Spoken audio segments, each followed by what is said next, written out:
All right, so welcome to the Probate Mastery Workshop Series. It is Wednesday, September 18th in 2024. We're going to be talking about investing in probate opportunities. So investing in real estate, investing in probate opportunities.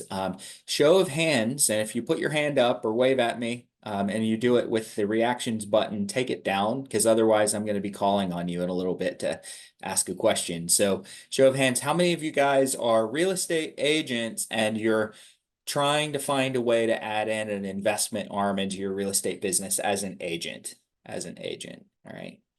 I saw a couple of people wave at me, and I had a whole bunch of people who are just a little Zoom block. So, um, how many of you are already relatively seasoned investors?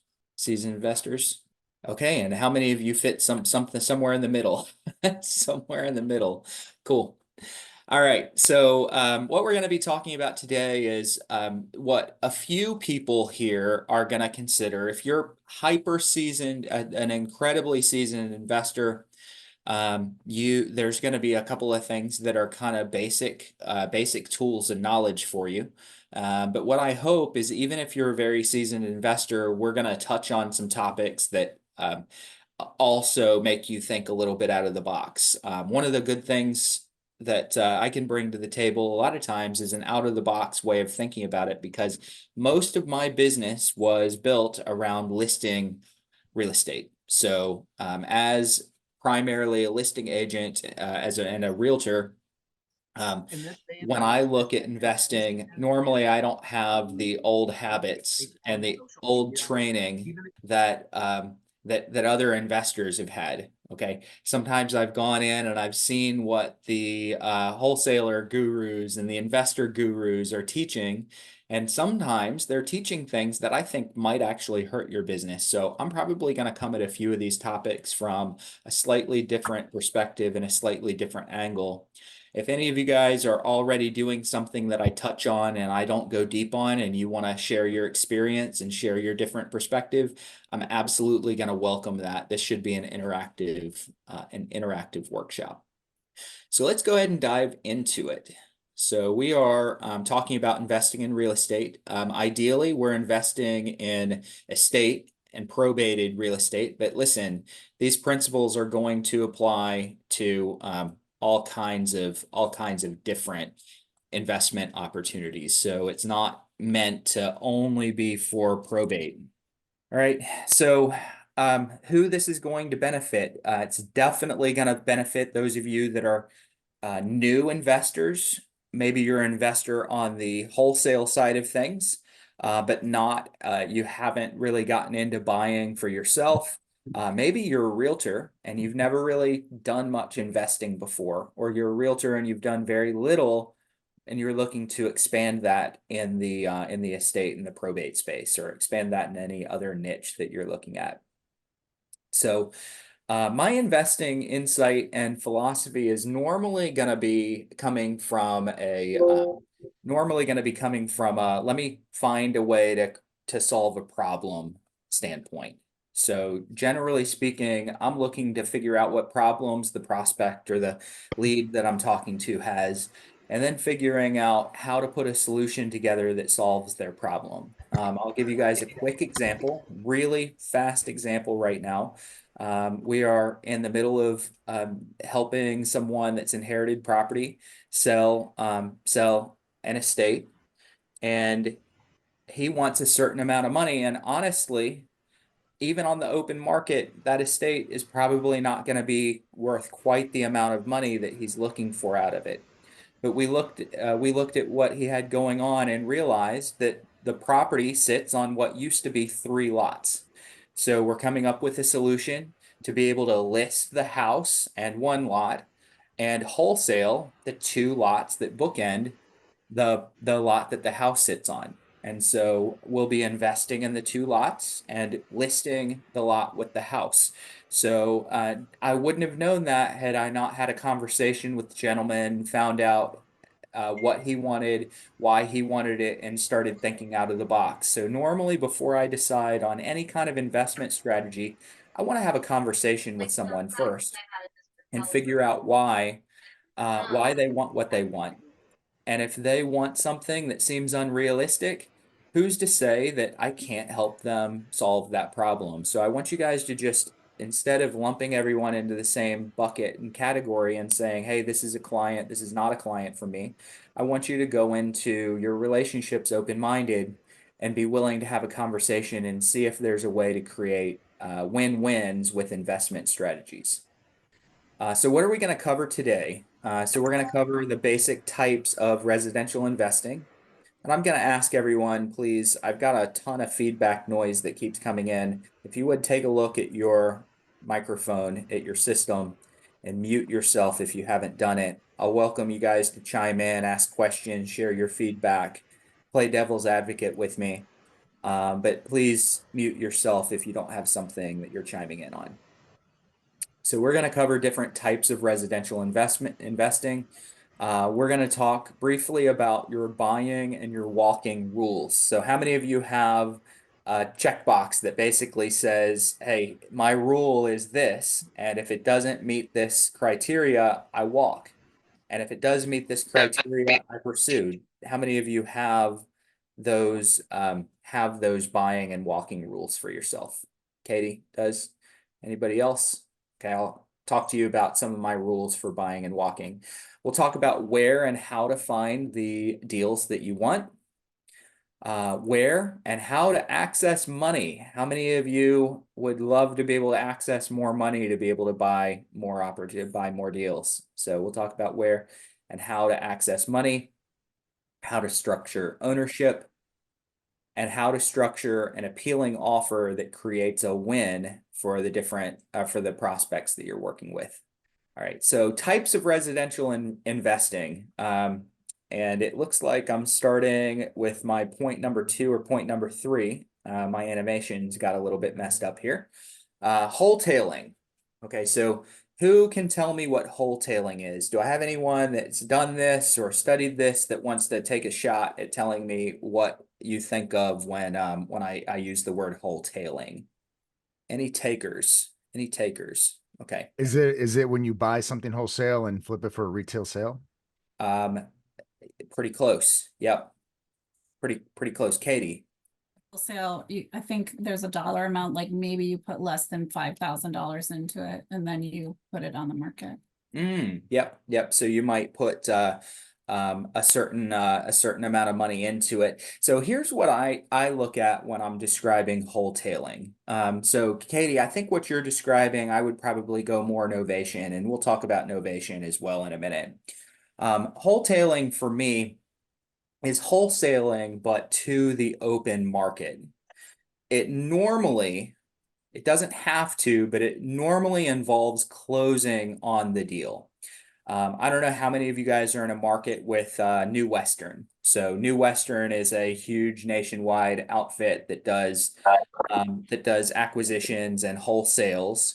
But they're not necessarily wholesaling, because wholesaling is where you sell your paper, and we'll talk about that in a minute. Wholetailing is where you end up selling the listing, and then you line your buyer up, you close on the deal, and then you kind of do a simultaneous closing later that day or the next day. You close with the buyer that you found while you were under contract. Okay, so wholetailing, that's what you're looking at with kind of the definition of wholetailing. I open my definition of wholetailing up a little bit. I will still wholesale with this strategy, but I will wholesale on the open market. So I'll do something similar to what Katie did. As a real estate agent, I might sign a deal, and I bet you David Pinnell's done some of this as well. I might sign a deal, and then instead of flipping that contract to one of my investors that wants a smoking hot deal at 30 cents on the dollar or 70 cents on the dollar, I'll flip it to the end buyer, especially if the house is in pretty good shape. So this deal that we're putting together right now that I mentioned to you had the 3 lots, we'll probably end up doing that with that deal because the house is in pretty solid shape. It needs a little bit of work, but nothing bad. An end buyer, the end consumer that wants to move in, would gladly buy a house in this condition. So we'll put a little bit into it. We'll end up, instead of just handing that contract over to an investor, will likely hand it over to the end buyer at retail value. So that's what I think of when I think of wholetailing. Wholesaling is your traditional, I'm going to sign a contract. I have a list of investors. They'll gladly pay me to take my place in the contract. So for those of you that that don't know, this is pretty rudimentary and pretty basic. But if you don't know the basics of wholesaling, I'm going to touch on it real fast. I go out, I find a house that's worth 150,000 and I write a contract on it for 100,000. I'm going to encourage everyone here, if you write a contract on a property, I'm going to encourage you to have a way to close that deal. Please. I recognize that we probably have a bunch of wholesalers here, and I don't want to like undermine your business model and undermine what other people have taught you, but as an agent, it makes me a little bit uncomfortable when I see all the wholesalers out there that have no ability, no money, and no ability to find money contracting properties with no ability to close. You can get yourself in trouble. So I'm going to encourage you to have a way that you can access money before you run out trying to do a bunch of wholesales. If you don't have a way, there's probably a couple of dozen people, Probate Mastery alumni in the different markets. One second, guys. There's probably dozens of Probate Mastery alumni in your market that would be glad to partner with you on these types of deals. So wholesaling, you go out, you get a $150,000 house for easy math, you put it under contract for 100,000, and then you take that contract of 100,000 to your investor. Your investor, let's say that they say, I want that deal. Okay, I'll gladly close and give the seller 100,000. You give me your paper. You give me your contract. I'll give you $10,000. So they are buying your contract from you. They're not buying, and then they buy the house from the seller. Okay, so your contract is essentially assignable. Wholetailing is going to be where you either double close, so you go find your buyer, you find your investor, and then you close on the house at $100,000. And then later that day, you sell it to the investor for your 110, your 115. Okay. Or alternatively, you could go get the end user, the final buyer, the retail buyer, to buy you out of your contract for a higher assignment fee. Have any of you done this? Have any of you kind of wholesaled a property for a retail value and kind of gotten a bigger assignment fee? Is that something that anyone here has done? Nope. David, you haven't done it? No? You just have your investors? You're on mute. Sorry to put you on the spot. I was just listening in the background. So Yeah. yeah, I mean, we're open to everything that we could do now. Like you said, making the offer is the most important thing, figuring out what they want and their perspective. Yeah. So Okay. yes. Okay. So we have the no-brainer, we have the fix and flip, guys. Hopefully a lot of you all are looking for fix and flip opportunities. I'm normally looking for a fix and flip opportunity with the idea that if I end up having someone that wants to buy me out of my contract on a wholesale deal, I will absolutely let them buy me out of my contract and give me $10,000, $15,000, $20,000, $30,000. But when I contracted the property to begin with, I was contracting it as a fix and flip property. So I put it under contract saying, I'm going to flip this. Let me just find someone that might want to buy me out of this and pay me some cash. Yeah, roll back in. And then take the contract over.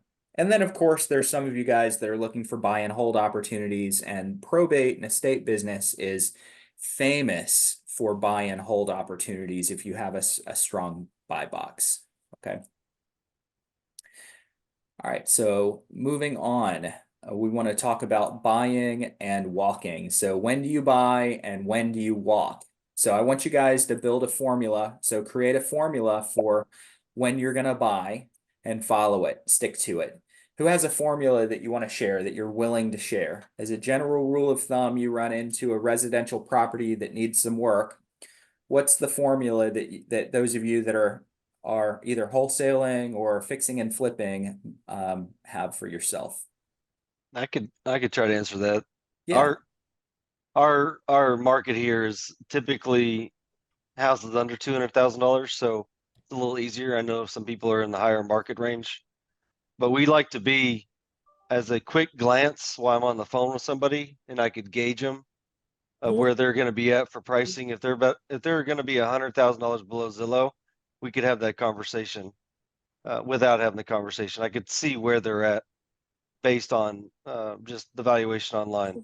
Taking a quick peek at Redfin or Zillow or any other buy site or valuation sites.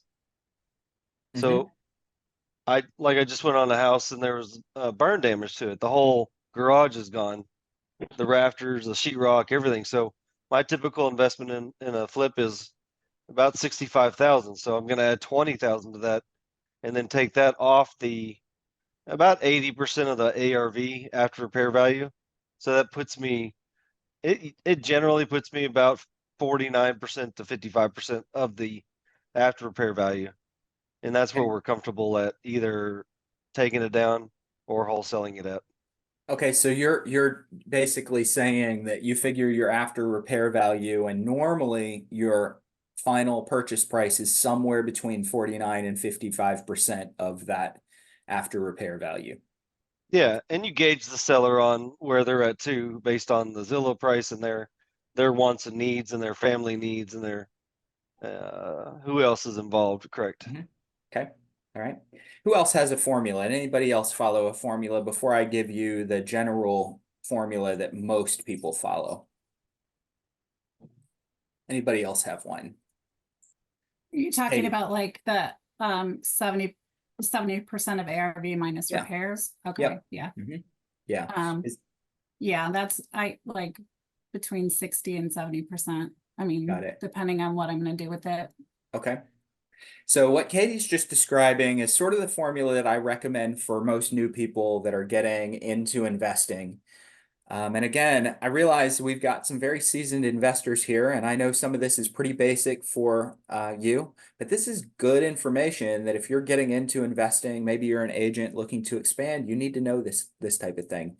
So normally what I want to do is go into a property and determine the after repair value. What am I going to make this house worth? And I want to be conservative, especially in this market. How many of you are in markets where it's getting a little bit soft? It's getting a little bit more unpredictable. We want to be conservative with our estimate of value. Okay. After repair value. So if I walk into a house and I think that when it's repaired, I can get it to 450,000, the next thing that I want to do is ask myself and ask a contractor if I need to, what's a bid to make this, to do all this work to get this to 450,000. So I want to create a bid to get it to 450,000. So let's pretend that it's going to take $50,000 to make it a $450,000 property. So that means that you want to buy for a percentage of your 400,000. So you're going to say it's going to be worth 450. I'm going to subtract the $50,000 in investment repairs that I'm going to put in. Okay, 400, and I'm going to buy it for 70% of that 400. That's a pretty good rule of thumb for the majority of you guys that are investing. Okay. Some of you are going to create your own formulas. So my formula in a hot market, now granted, I'm not in a market that's quite as hot as it was before, but my formula in a hot market is 80%.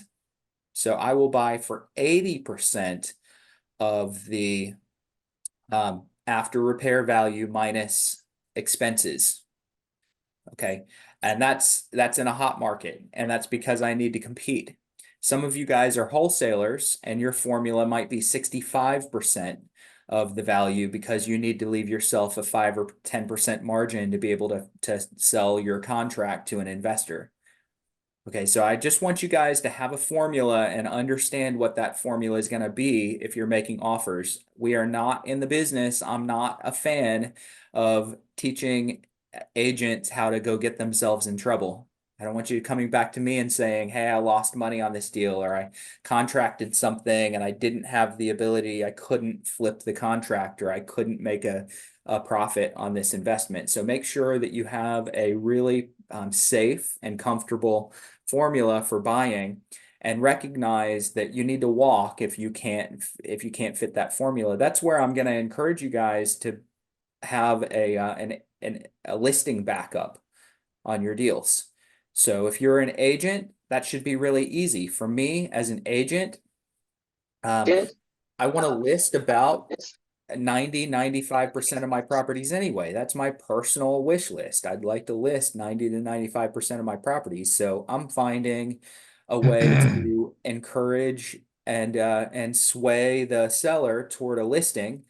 But listen, sometimes sellers just go, I don't want to list. Hopefully you guys have had that conversation with sellers before. I just want to be cashed out.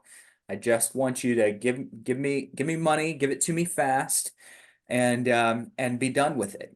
Okay. And if that's the case, then a good formula, good rule of thumb is minus your repairs, and then buy it for 70% of that minus repair cost. Okay. All right. Make sure that you leave yourself an out as well.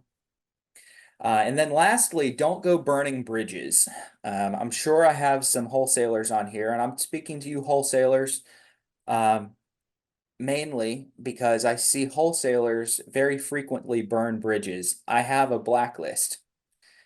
Okay. I have a list of wholesalers who've lied to me on deals that they were trying to buy.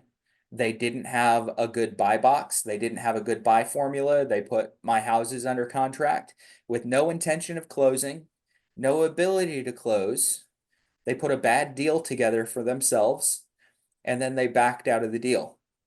Okay, so I want you guys, especially if you are planning to wholesale, make sure that you're putting a good deal together and that you know your numbers. If you don't know your numbers, go partner with someone who's seasoned and can help you know your numbers.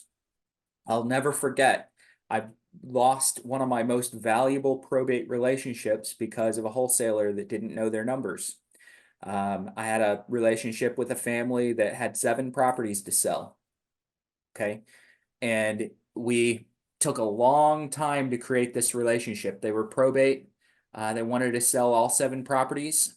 We sold several with success. The last couple of properties that we put on the market, and this was a family that could have and would have turned into great long-term referral clients for me. One of the last properties we put on the market ended up having a wholesaler come along and put a contract on it for full market value. Now this property needed a lot of work. It needed a lot of work. So they put a contract on it for market value, no discount of what for their margin, no discount. And then after about 90 days, they weren't closing, and they finally revealed that they were a wholesaler. Now, I knew that they were a wholesaler after week 1 when people started trying to get in the house, but we were locked up into a contract and they'd lied to me. And the seller, by the time we were done with that 90 days, the seller didn't like me. They definitely didn't like the wholesale buyer, but it ruined my relationship with my seller. The sellers got a little bit unreasonably angry with me. I'd been lied to. They'd been lied to. But bottom line is that wholesaler put me in a bad spot, and I'll never sign a deal with that person again. Never. So if you are a wholesaler, I want to make sure that you guys don't burn bridges. Learn how to put a proper deal together and disclose. If you're planning to sell the paper, that's fine. Make sure that people know that, hey, I can close. I'd like to have the ability to bring partners in on this deal over the next couple of weeks. That's a great way to describe it, especially if you're dealing with an agent. So moving on, where are we going to find our deals? So how are we going to find our deals? Notice the default list and foreclosure list. Do any of you also pursue notice of default or foreclosures or pre-foreclosures? Anybody here work this list? This is a great list. This is a great, Yes. great list. You get a lot of business out of it, David, or how's it work for you? About the just as same as probate. So Yeah. we're revamping some things, but yeah, it's a good list too. Yep. So you guys can go out and look for people that are behind on their mortgage. One of the platforms that I use is a platform called List Source. So listsource.com. It's a pretty good platform for being able to pull lists and get good, accurate data for cheap. Now, you don't get phone numbers with those. You just get records of properties that match certain criteria. I like it because I can filter lists together. I could go into listsource.com and say, I want a record of everyone who's 90 days behind on their mortgage, who's between 65 and 75 years old, that lives in a 3-story townhome and has an American Express black card. Now, if I put all those filters on there, no one would come up, but I could literally stack all those filters together and narrow my list down to an audience that fits a very, very specific set of criteria that I may know are great seller clients, seller prospects. So list source, I like that. I like PropStream. PropStream is pretty good. That's one of the most popular ones. Again, we're going relatively basic on a few of these things. Batch leads is another good place to go find leads, specifically motivated seller leads, and you can get notice of default or foreclosure lists. If you're gonna do the notice of default or foreclosure list, I want you to be able to tell me whether you're in a judicial state or not. Is anyone in a judicial state? Yeah, where you're getting maybe a foreclosure lead. So Matthew, how long does it take to get someone through the foreclosure process? I've had them go as long as a year Yeah. because of certain different aspects of it. Mm-hmm. So every state's a little bit different. Matthew, you're in where are you? I'm about 12 miles from you. I thought so. Yeah, absolutely. So someone asked me this the other day if I was in a judicial state, and I said, yeah, and they said, how long does it take to go through foreclosure? And I said about a year. And they said, you're not in a judicial state, which we are. Okay, we are. Some judicial states have so much red tape. Take New York, for example. I'm sure we have a few people in New York. New York, someone could stay in a house for a dozen years after foreclosure started because it has so much red tape in the court process. And with the right attorney, you can really drag it out a long time. So I want you guys to just look at how long it takes. If you're going to work the foreclosure list, look at how long it takes to get through the foreclosure process and make a determination as to whether you're going to go after this list. And if you are, when you're going to go after it. Are you going to go after it like Matthew and I? We could go after it pretty soon, even though we're in a judicial state that takes a while to get through. A year is nothing compared to 10 years.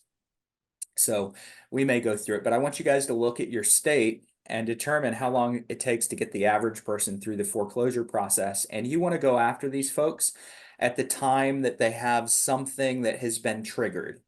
So if there's a court process that's been triggered for the first time, that's the time to go after them. If they are 30 days from having their auction date, that's the time to go after them. A lot of these folks that are going in foreclosure, they're not taking any action unless something has just landed on their doorstep. So if they just got a certified letter, that week is the time to make a connection. So these notice of default lists are really good. Really good place to find your deals. Some of you guys are going to drive for dollars.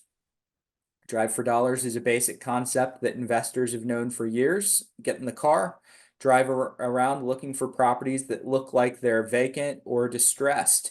If you're going to drive for dollars, I would encourage you guys to door knock. If you're gonna be out driving for dollars, door knock.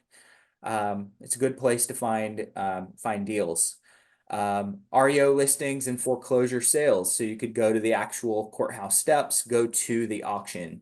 Pretty good places to get your deals. Specialized attorneys. This is one of my absolute favorite places to find deals. Specialized attorneys, bankruptcy attorneys.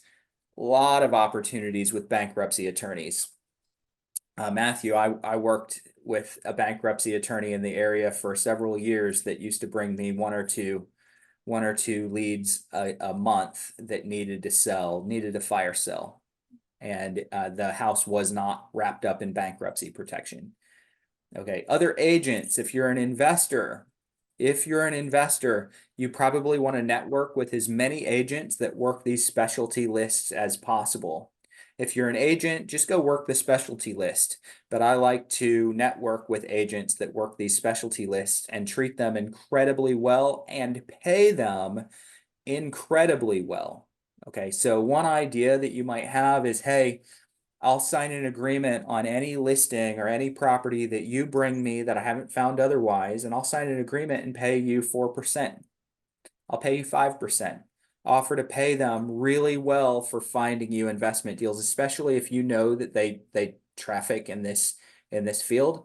Pay them. Especially now, it's really easy now when the buyer is signing an agreement to pay the agent. I think it's extra easy now. So if you're an agent and you want to invest in some properties, I would even offer to pay a nice healthy buyer agent fee to an agent that brings you into an investment deal.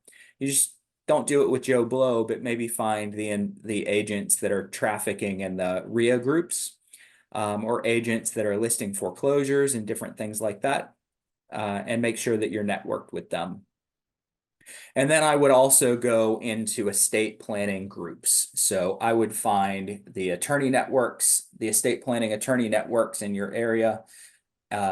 Any attorneys that are networking and teaching classes and seminars and workshops, and I would get in with them. Just make sure that you're trafficking and traveling in these circles. Okay. Real quick reminder, guys, please, if you pop in, please mute your microphone. Okay, so where are we going to get our money on this? How many of you guys have done a good job of finding the money that you need for your investment deals? You feel like you've got the money that you need. And how many of you, if you've found the money that you need, that money is not yours? Anybody here done a good job of finding the money that you need to be able to invest in real estate that isn't your money? I don't see any hands shoot up. This is where things get really exciting, guys. So obviously the money could be yours. It's always great to have the liquid assets to be able to invest in real estate. You guys can also do traditional loans. These are more like a bank statement only loan, especially for those of us that are self-employed. You could still get a bank statement only loan. One of the companies that I like to use, they're big here in North Carolina, but they are also nationwide, is Angel. I think it's Angel Home Loans. If you guys just look up Angel Home Loans, I'm sure it'll come up. They have really good bank statement only loans. They have really good debt service loans. So debt service loans are essentially you're getting a loan based on the amount that they know the property would rent for. This is especially good when it's going to be a buy and hold listing. You don't want to do it on a flip. But if you know that you're going to buy and hold and get really good cash flow on a property, they'll lend to you not based on your income. They'll lend to you based on how much rent that property is forecasted to bring in over a year. So these are really good traditional loans that you could get from a traditional lender. So DSCR loans. So for anyone that's doing the Burr method, you definitely want these DSCR loans. So if you guys don't know what this is, go look it up. So this is the debt service loan. So debt service, man, I can't even remember what the C and the R stand for, but that's where they're basing it off of the rent that the property is going to bring in. So especially good for Burr. Sometimes I hate going so basic, but I have to go basic for some people. If you don't know what Burr means, it stands for buy, renovate, rent, and refinance. So you buy a property, you renovate it, you rent it out, and then you refinance it and you take your down payment. Hopefully you can get all of your down payment out. And if you want to add a fourth R to this, you could say buy, renovate, rent the property, refinance it, and then take your money and go repeat. There are people that have built amazing buy and hold rental portfolios using this method. And they might put 20% into a property up front, but by the time they've renovated, they've rented, they've refinanced, they get their 20% back. And now they have that money to go do it again. And they might start by buying 2 or 3 properties a year, but before long, they're buying 7, 8, 9, 10 properties a year. I have a client of mine in New Jersey who probably buys 50 properties a year using this approach. And he just consistently he consistently has 20% of his money tied up in a project, but it's going to be rented soon. He's going to pull that 20% back out and he's going to put it in something else. And he's built up to where he's doing over 50 properties a year that are just in his rental portfolio using this exact process with debt service loans. So if you are interested in building a rental portfolio, you need to find a lender that will give you a DSCR loan, and you need to learn how to follow this formula. Now, my formula for buying, we talked about formula a few slides ago. My formula for buying a rental, personally, is 85%. So I'll go into a property, and instead of having to buy it at 70% of market value, I'll do it at 85%, and that'll make almost any property that I find cash flowable. Now, obviously, sometimes it'll cash flow at 100% of market value, in which case I'll go up to 100%. But normally, if I can get in for 85% of market value, I'm going to be pretty safe with that property.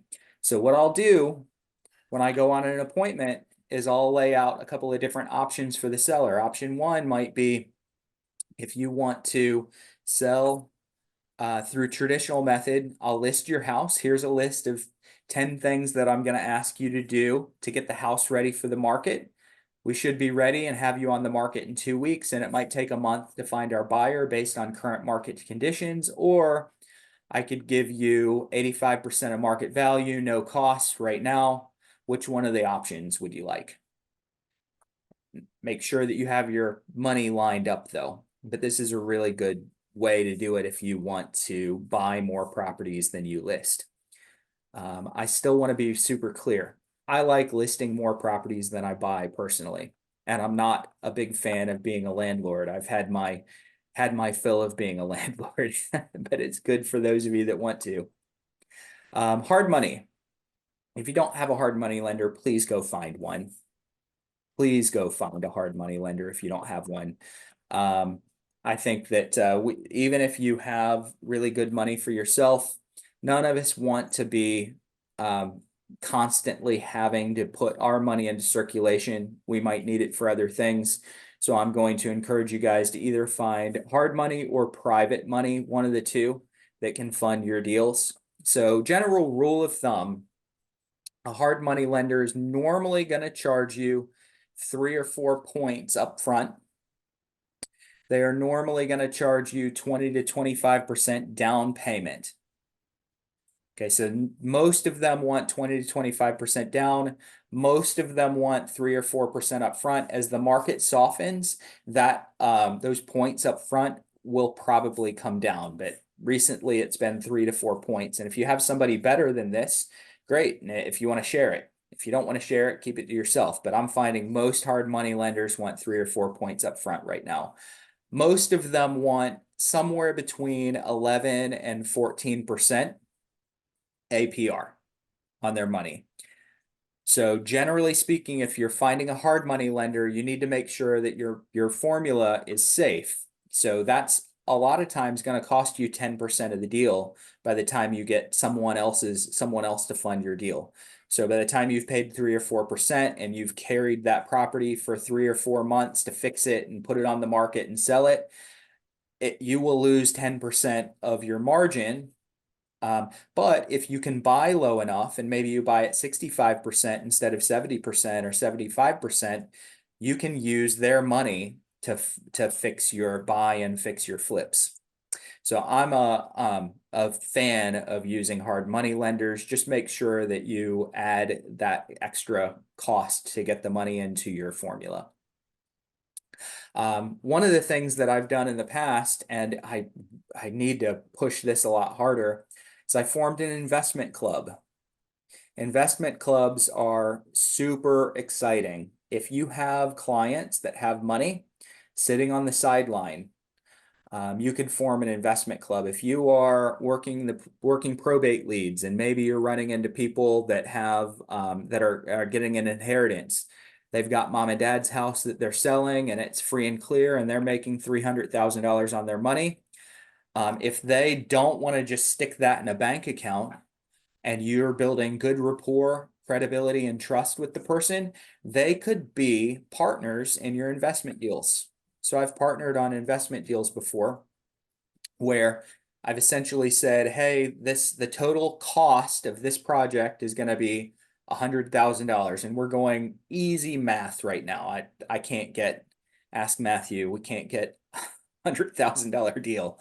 Okay, but let's just pretend the total cost of a project is going to be 100,000, and you go, guess what? I only have 25,000. Maybe what I'll do is I'll sell 3 shares of that project for 25,000 a piece. And I'll get my investment club, my friends, my family, my past clients, people that have 25,000 sitting on the sidelines that they don't know how to flip themselves, but it's just sitting there to help me fund the project that we're working on. By the way, guys, when someone does a project with me, $25,000 is what I sell a share of that project for. What's up, buddy?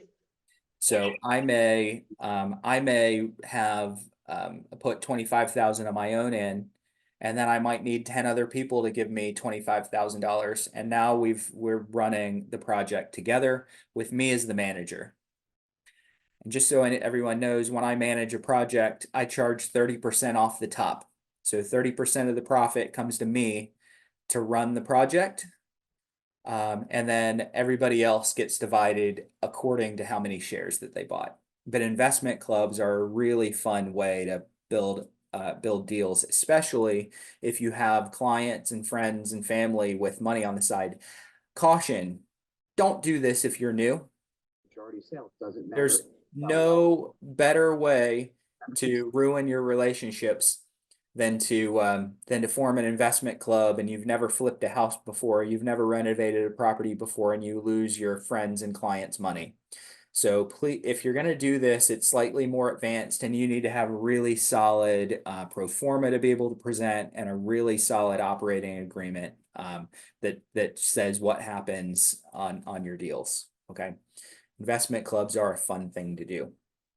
You guys could form iBuyer relationships. Many of you are with big brokerages that have iBuyers that can back your play, and that would buy properties, especially if they don't need tons and tons of work. And then lastly, there's infinite banking. Okay, infinite banking is something that if you have money, okay, if you don't have a solid amount of money, or don't have a really strong amount of money that you can put into it every month, don't worry about exploring this. But infinite banking is something basically called becoming your own banker, or be your own banker, or infinite banking. Essentially what you're doing is you're using a whole life insurance policy structured a very, very specific way. This is not your Dave Ramsey whole life insurance policy that he says stay away from. This is a whole life insurance policy with the purpose of being able to lend that money out or borrow that money from yourself and use it for deals. So you could use it for buying investments. You could use it for flipping properties, buy and hold. Essentially, what you do is you fund a whole life insurance policy. Again, if you don't have a strong amount of money to either put in monthly or a strong amount of investment to start with, you probably don't want to do this. But if you do have a strong, a good amount of money that you can put into a policy like this, you fund it, you build it up to where it's worth several $100,000, and then you borrow from it at an incredibly low amount of interest.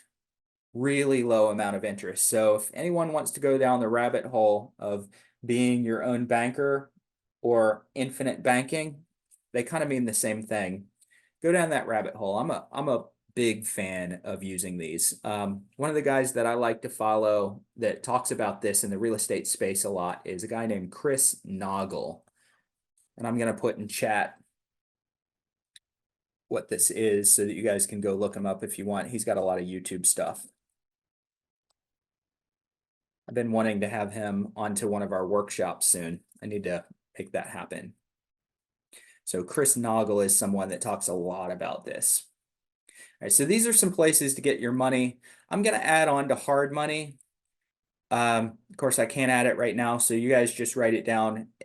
Private money is also a really good option. There are private money lenders out there that aren't quite hard money lenders. I've got one here in North Carolina.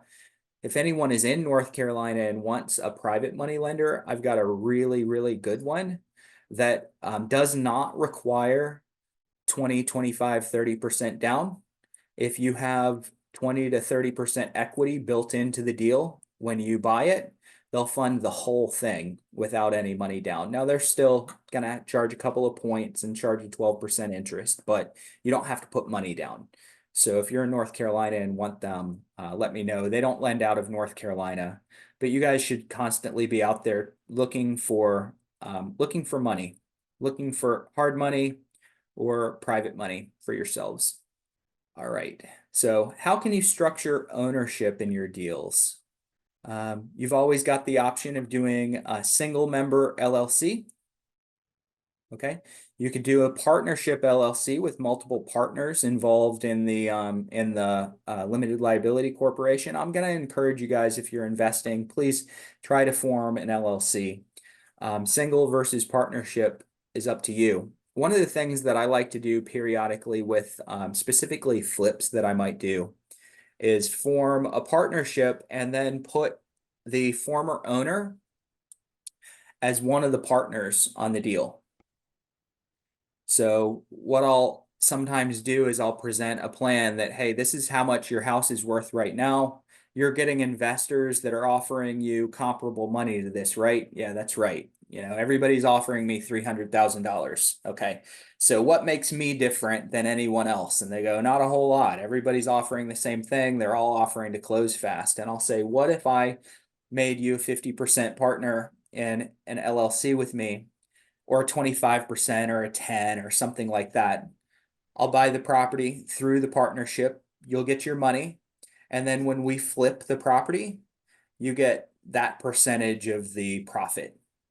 How much more appealing are you to that seller now, knowing that they're going to get cut in on the gain in the property that you're flipping?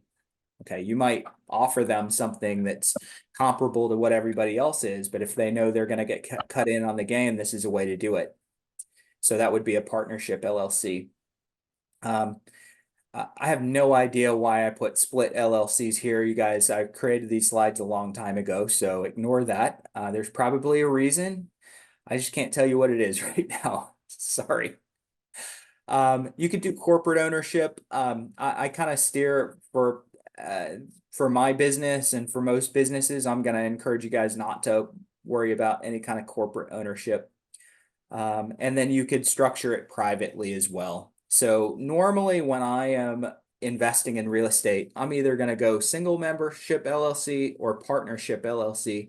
Partnerships, if you're in an investment club or you're cutting the owner, the seller that you're buying the property with, if you're cutting them in on the deal.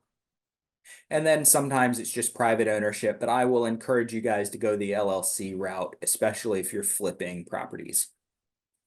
Has anybody done anything different? Do I have anyone that has structured ownership differently than the way that that I'm describing?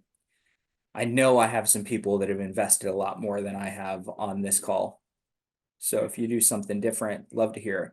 Love to hear from you. All right. So appealing offer, and we've already talked a little bit about structuring an appealing offer, with sort of cutting an owner in on the profit, different things like that.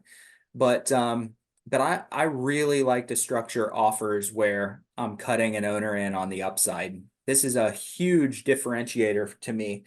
I mean, why would a seller, me being an agent, if I go in and I say, hey, I'm going to get you $100,000 net if I list your house, I'm going to get you $70,000 net if I just buy it. Why would a seller actually sell me that property when they know that they could make more by listing? Okay. Number one is maybe they just want to be done with it. Number two, maybe they don't want to do the work it's going to take to get them the $30,000 more. Number three, maybe I'm going to do it and they're going to have the incentive to work with me because I'm putting them onto the LLC that we're buying it with, and they're going to get a piece of the upside. All right, I've done this a number of times, and it's a really, really good way to get sellers to join in with you on the flip. Okay. Those of you that are investors do this all the time. Hey, I want you to work with me because there won't be any expenses. I'll cover your closing cost and you won't pay any commission. If I'm competing against you guys as a listing agent, I can get around this really easily. It's really easy. Yeah, you're gonna lose $30,000 of your equity by going to them. Would you rather lose that 30,000 or would you rather pay me 7? Okay, so I can get around this, but still some people just flat out have an aversion to paying closing costs and commissions. And if you're an investor and you're making an offer, you should structure your deal in a way. Thank you very much. Have a great day. Doesn't have to pay anything to do a deal with you. Okay. You could also help with transition, the transition. In our market, we've got Courtney Rollins, and he very frequently structures a side deal to help someone move through the probate process. So here's what we're doing for the real estate deal. I'll help you set up your tax ID number. I'll help you start the notice to creditors in the newspaper. I'll help you clean this property out. You may or may not charge for that. That's up to you. All right. But I encourage you guys to help people with their transition. If there's more than just a real estate deal that they need help with, offer to help. It's a great way to build a relationship and kind of tip the scales and get an advantage if they're talking to anybody else. Due diligence deposits. So I want to talk to Matthew here real quick. What do you think of due diligence? And I'll explain it to everyone else here in just a minute. I only know of Matthew that's going to know. Oh, Michael White, he's going to know a little bit about it. What do you think of due diligence deposits, Matthew? Due diligence, I think, needs to go away. Yeah. Earnest money is still top of my list. Mm-hmm. And you're getting ready to explain why, so I won't go into it. Mm-hmm. Yep. So I'm gonna take a small devil's advocate position. Small. I think due diligence, the way that it's structured in North Carolina, needs to go away as well. I'm gonna talk about due diligence from an outsider's perspective and get you guys to put yourself in my shoes 9 years ago when I moved here. I came out of Virginia, and when you offered on a property, you'd put an earnest money amount down. You know, formula was probably in the 1% range, but you'd give that earnest money. Same that all of us are doing in our markets. And then you'd basically say, in Virginia, the contract was structured that if safety required repairs exceed X number of dollars, then the buyer can walk away and get their earnest money back. Okay, so they'd go in and they'd say, hey, I'm going to do an inspection. If repairs that are safety issues exceed, let's say $1,000, the seller can either fix them or I can walk away and they have to give me my earnest money back. So a buyer could back out of a deal and get everything back if the seller didn't want to do anything. And I walk into North Carolina, and the rule in North Carolina is, and it's not a rule, it's just built into the deals. Everyone does this. It's not law that has to be done, but you're not going to compete if you don't do this. Let's say that is you're going to put 2 deposits down on the property. Deposit number 1 is a due diligence deposit. And that due diligence deposit is essentially buying your right to move through a due diligence period. And that when you write that check, it goes into the seller's bank account immediately. Okay. You write another check for earnest money, and that goes to whoever is holding the trust account, a lawyer, a title company, a brokerage, something like that. But the due diligence deposit is going straight to the seller immediately. And it buys your right to back away during a due diligence period for any reason that you see fit. If you wake up on the wrong side of the bed the next morning and you go, I think I made a mistake, you can back out. No questions asked. Guess what happens to the due diligence money, though? It stays with the seller. If you go do an inspection and you find that the foundation is crumbling and the seller has deniability that they knew about it, you can back out and the seller does not have to fix anything. But guess what? Foundation's crumbling, you back out, seller keeps your due diligence money. It was bizarre and I hated it.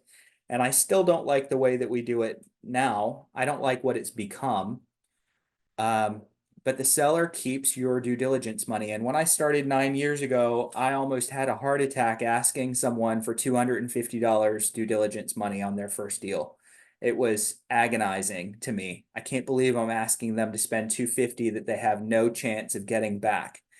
And we ended up negotiating to $500, and they backed away, and I felt sick that they'd lost $500 on a deal. I felt sick over it. And then the market got hot. And buyers started using their due diligence deposit to make themselves look good. And it got to the point here in our market where the average buyer was putting down $25,000 to $40,000 in due diligence money that they had absolutely no chance of getting back if they backed away. And sellers loved it. Buyers hated it. Just imagine you're a buyer and you're buying a $400,000 house, and not only do you have to come up with 5 or 10 or 20% down payment to be competitive. In our market, it was almost impossible to get an FHA or VA loan agreed to, a deal agreed to. You had to go conventional to compete.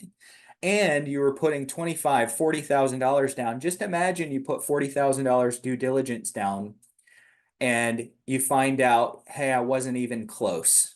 Someone came in and put the entire purchase price down as due diligence money right up front. That happened. So just because the average was 25 to 40 doesn't mean that there weren't people that were going 100, 150, 200, the entire purchase price in due diligence. Now, if you're from San Francisco, some of you guys might be going, hey, people put deposits down that are full price all the time, okay? This was very new for us. So if you guys are having little mini heart attacks thinking about what this would mean to you, what I want you to think about as an investor is the advantage that it would give you if you went back to the way that North Carolina intended it to be years ago. You go to a seller and you're an investor and you say, everybody else is saying, hey, I don't want to put any money down. And you know your numbers. Okay, let's get real. You know your numbers. If you don't know your numbers, don't do this. If you don't know your numbers, but you go and you're competing against other investors for a house that are all trying to get in for no money, and you put down $2,000 non-refundable and say, I'm going to give it to you right now. If I back away, it's non-refundable. Do you think you're going to have an advantage? So I want you to consider for yourself and consider for your market and consider for your experience level, maybe taking the approach where you consider depositing due diligence money for a seller. Consider it. Don't rush out and do it if you're not experienced and you don't know your numbers and you don't know how to put a good deal together. But if you know these things and you want an advantage, you might want to think about mixing in a due diligence deposit where you're buying the right to do your inspections. And if you back away, you don't get it back. And if you want to start small, start small. That's fine. That I don't like it in North Carolina. I'm pretty much with Matthew on that. I don't like it in North Carolina, but I don't mind the spirit behind the reason that we started doing it. So I'll move on from that. That was a long topic. Next thing that you can do to structure an appealing offer is change your closing timetable. So make sure that you're working with sellers, that your closing is appealing to sellers. There's no quicker way to lose a deal than to say, hey, I'm going to give you 70% of market value or 60% of market value, and I need 90 days because I'm just going to try to flip this contract. Seller, if they're competing, it's going to be really hard for them to accept that. So work with an appealing closing time if you can. If you can, ultimately, you just have to learn how to recognize whether you're competing for this deal or not. And if you want to lose deals, give yourself 90 days to flip a contract and offer them 60 cents on the dollar. If you want to win deals, find a way to close faster. Find a way to structure your offer in a more appealing way. All right. So don't know what that was about. Like I said, these slides are ancient. They're old. I probably should have gone through and fixed them up a little bit. I'm going to throw my slides off and kind of come to you guys for any questions that you have. I realized this was kind of basic for some people. It might have been advanced for some others, but do I have any comments or questions from those of you that are on here? If I had to tell you guys to do anything, go find yourself hard money or private money. If you are a seasoned investor and you know your numbers, consider making non-refundable deposits within reason, please. And if you have a lot of clients that have money, you might want to consider forming an investment club. If you're going to do that, make sure that you work with an attorney to form something that's really, really rock solid. And if anyone wants to privately discuss that on the side, not for my involvement, but how I structured mine, you all can reach out to me. Monique. Great afternoon. How are you? Great. How are you? Good, good.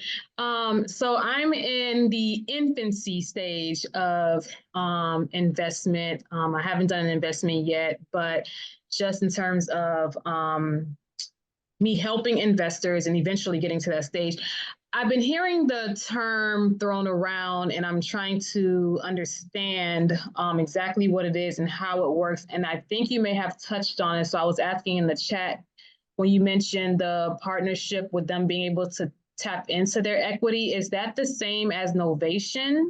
I left Novation off of this. I don't know why I would have left Novation off of this, but no. This wouldn't be a Novation. Let me go into the details around Novation for those of you guys, because I'm a big fan. I'm a big fan, especially if you have a license. Now, if you guys have a license, I want to be crazy. I want to be very, very clear. If you value your license and you value your membership as a realtor, I want you to make sure that you dot your I's and cross your T's and cover your bases, and you're not taking advantage of someone without good disclosures. Okay. And I would say don't take advantage of people unless they ask you to, but so Novation is really good for those of us with a license. So let's say that you go in to a property that needs a little bit of work. I probably wouldn't do this with a property that needs a lot of work. So I have some very specific criteria for novations, and my criteria is it needs a little bit of work, $5,000, $10,000 at the most. Okay, I need to know that that 5 or 10 or less is even better of money that I put into the property is going to significantly boost the value. So a lot of times these are hoarder houses that you can clean out for a couple of thousand, maybe some paint and some landscaping is going to do the trick, but basically things that are going to quickly and cheaply boost the value of the property, and the seller's not willing to do these things, not willing or not able to. So you would go in and you would write a contract on that property and say, I'm going to be your buyer. Put a decent closing time frame on there, disclose, and tell them that I'm going to write a contract. And if I can't perform, if I can't get you a new buyer at a higher value than this contract, if I can't do that, then I will close. And that's the way that I would do it. So I'm writing you a contract for 100,000. I want to be really clear, Mr. Seller, I'm going to spend a little bit of time and money making your house better than it is right now. I want 90 days, 60 days, whatever you need. When I fix the property up, I'm going to put it on the market and I'm going to try to find you a new buyer at a better price than you have with me right now. If I can't, I will close. That's probably one of the things that that I need to be the clearest on. I'm just not a fan of signing. Not only am I not a fan, I just think it's downright unethical to sign a contract with someone when you know good and well that you have no ability to close. So you better have an ability to close on a deal if you're going to write a contract, in my opinion. Okay. So I'll fix the house up. I'll go out, I'll put it on the market for $160,000 because I boosted the value. When I get the new buyer, I work a deal. It's called a novation deal, where the seller gets a certain percentage of the gain, and I get a certain percentage of the gain. Okay, I'm not making all of the gain. I'm sharing a percentage of that gain with the seller, and I'm taking a percentage of that gain. That's a novation. So you are getting a buyer to replace you. The seller would basically say, I'm letting you, Bruce, out of your contract with me, and I'm taking this new buyer instead. All right. It's different from a wholesale because you're actually selling the house, not the paper. So that's a novation. Now, what I was describing where I put the seller in as a partner in the deal, that's separate. That would be a flip or a wholesale where I contract through my LLC, and then I form an operating agreement that says I own 50% of the LLC and the seller owns 50% of the LLC, which essentially tells the seller that when we flip the property or when we make our profit, he's going to get 50% of that profit, or 25 or 10 or whatever structure you guys want to do. Okay, thank you. So when you're letting them know, okay, well, when we put it on the market, if we are not able to get it sold the traditional way, I'm willing to buy it. Are you buying it at the price that you all agreed upon listing it at on the market once it's No, I have a purchase agreement at a lower price. That's what I was thinking. Purchase agreement at theoretically what market value is in its bad condition. So I'm putting money into it and time into it to make it more.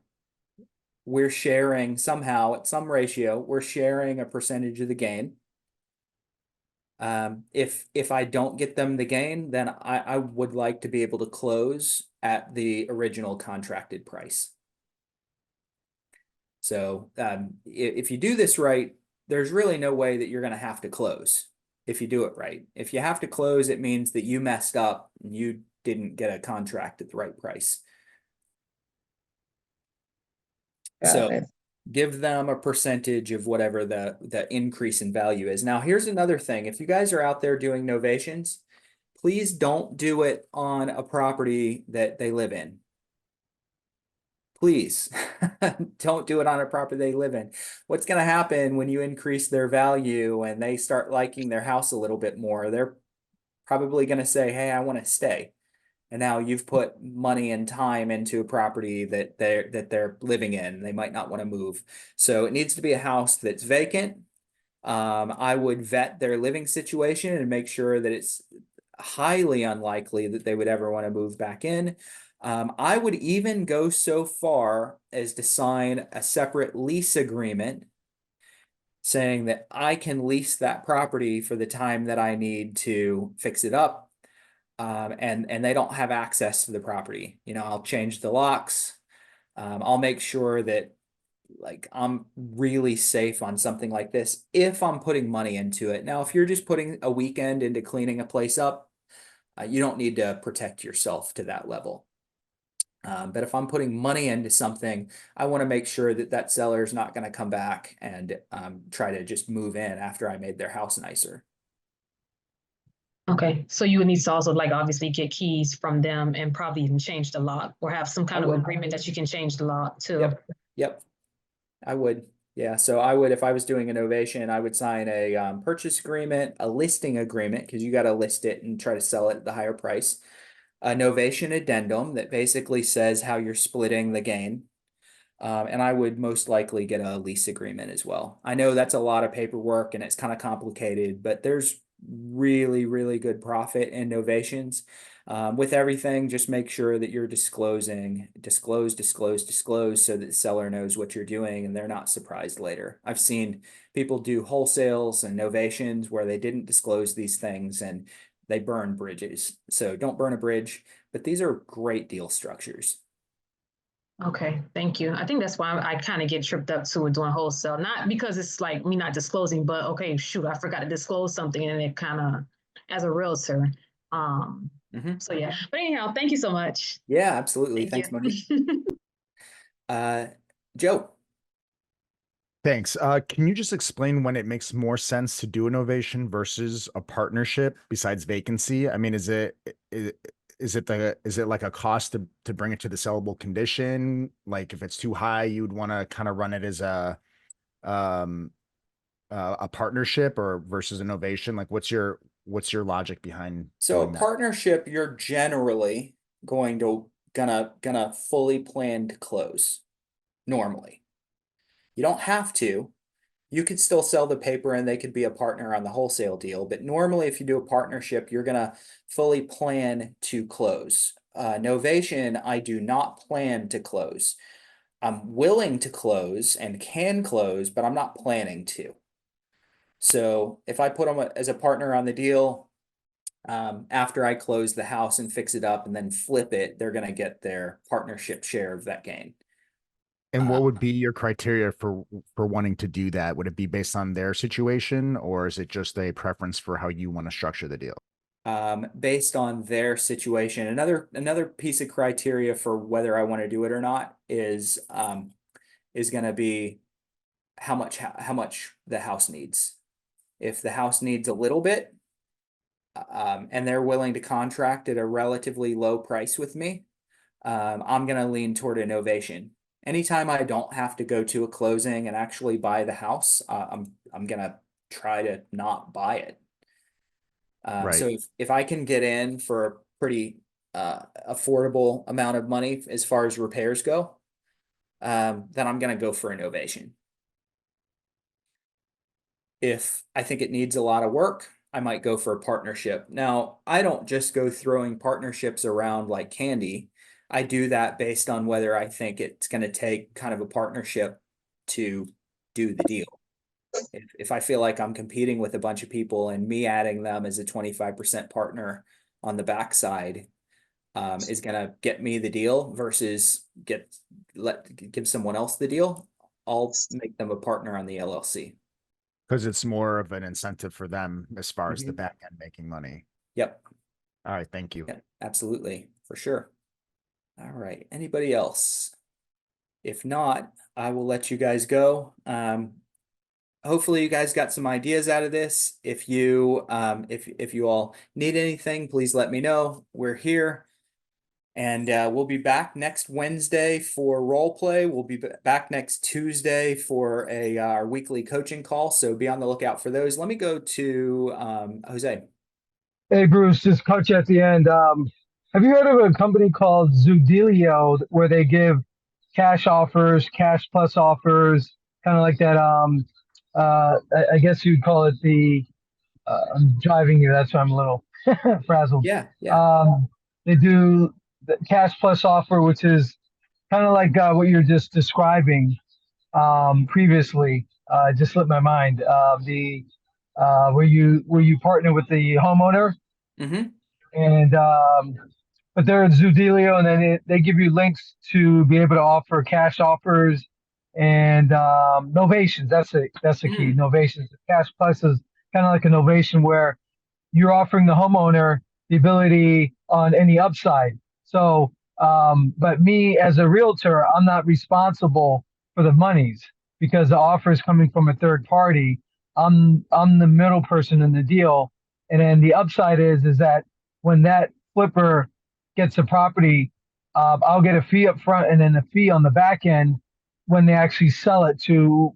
I'll be the listing agent as well. Yeah. I love And it. No, yeah, it's called Zudilio. I've heard the name before, but I've never dug into them. I'm on their website right now. So I've never dug into their structure. But I like the idea. Yeah, it's a good deal because it keeps, I don't have the funds to close, but it gives me access to cash buyers and also people that want to do novations. And as a realtor, I'm just offering it to the homeowner saying, here's an option. The way I'm compensated is I get a fee up front if the deal goes through, and then a fee on the back end for that flipper who wants to sell it. So I get the listing as well. So I get, two listings basically. Awesome. Cool. And it makes it easy for, unless I had the money, I'll do it myself. But without the money, this is a resource that you can tap into, some cash buyers without having to build a cash list, over a long period of time. Are they charging you a monthly fee? No. Maybe I'm on the wrong site. Well, there is a sign up fee, but they're giving you the portal to be able to tap into. Got it. Okay, cool. So that portal will then link you to their link of cash buyers, and so you are disclosing obviously up front, but then you have access to these buyers to be able to put these deals together and offer these cash offers and novation agreements without having to be the person coming up with all the money, because that is what kind of limits me in getting started with this whole process. I got it. Yeah. No, I like it. And I would over time say make sure that for those of us that are agents, especially, go build your cash buyer list. Go build a cash buyer list, but this is a great place to start. And I would imagine that over time you've got your buyers, you can bring it to them too. So I like the idea. Right. Yeah. Cool. Just wanted to get your feedback on it. Appreciate it. Yeah, for sure. Thanks for bringing that to our attention. Anything to help. Okay, guys. Appreciate everybody being here. Thank you all so much. We'll see you next Tuesday for the weekly coaching call. Look at your email if you don't have a link. That'll come out Tuesday. And then Wednesday, let's do on Wednesday, we'll do a role play call at this time. So 12:30 Eastern time, 9:30 a.m. Pacific time. Okay. Make a great day, guys. Thanks so much.